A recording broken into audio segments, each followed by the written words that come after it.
This is the Bible. And this is the mouse. And this is Bible study with the mouse.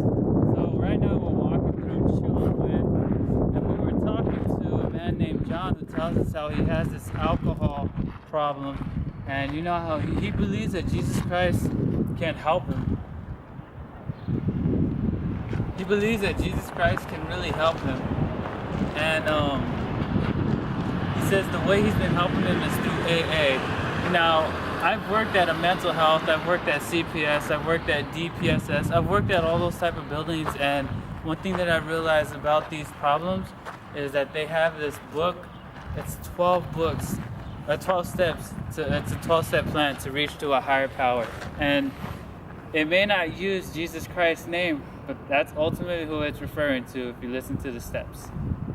And so, while we're talking to him, I wanted to encourage him, but I also wanted to encourage everyone else, especially as we get closer to the Sabbath, that in John 8, verse 36, I believe, we have this powerful promise that if we just grab hold with both hands, man, and cleanse it by faith. Because listen to this promise right here in John 8, verse 36. And it says, "If the Son therefore shall make you free, you shall be free indeed." Now, we're slaves to sin. We're bound to it. It's such as our nature, you know? But the Bible is telling us, Jesus Christ out of his own words, that if I set you free, you are free. What else is it going to take for us to believe that we've been finally freed from the burden of sin? He came so that we wouldn't have to feel that burden. That's why he tells us to 2 Peter 5:7 or 1 Peter 5:7. No, I'm thinking both. I think it's 1 Peter 5:7. Yeah, 1 Peter 5:7. "Casting all your care upon him, for he cares for you." Why don't we do this? Do we truly believe that we have been set free?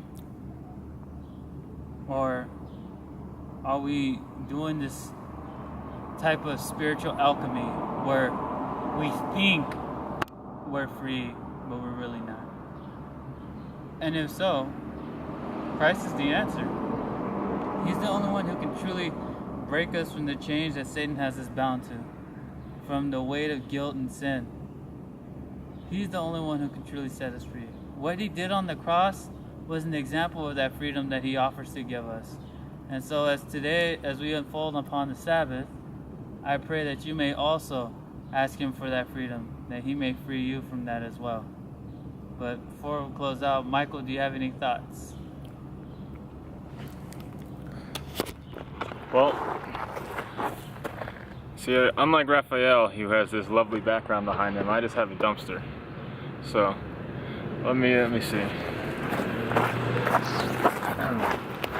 So, there's this portion in the amplified version of the Pilgrim's Progress. I can, if I remember, leave a link to it below.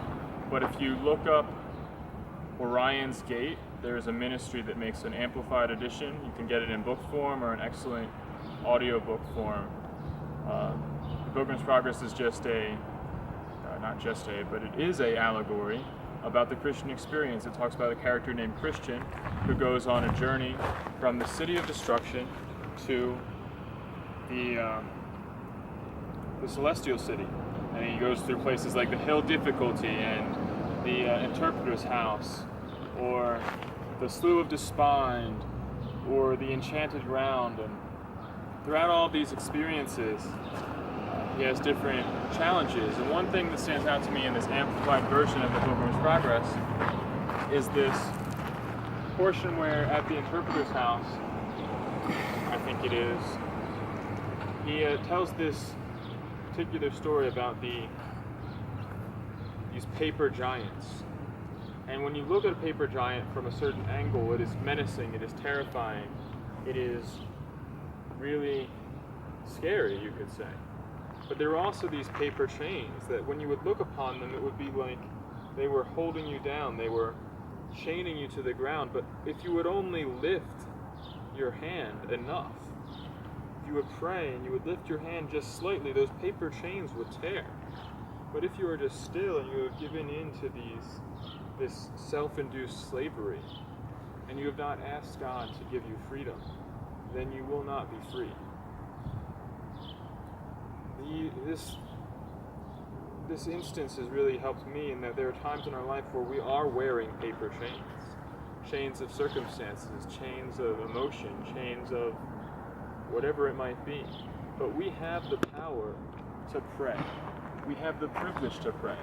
We have the resources at our disposal to simply exercise those spiritual muscles and lift our arms or lift our legs in such a way that those paper chains will break. So we have this freedom at our fingertips. We need not be bound in paper chains, for they are only paper. Paper giants need not afflict us or torment us, for they are only paper.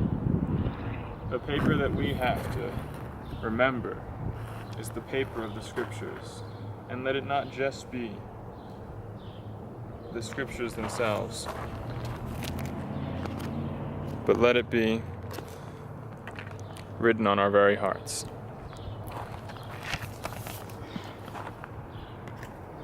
So, this has been the Bible. This has been the Mouse. And this is, and this was, and this will be until Jesus Christ comes. Bible study with the Mouse. Shalom, my friends.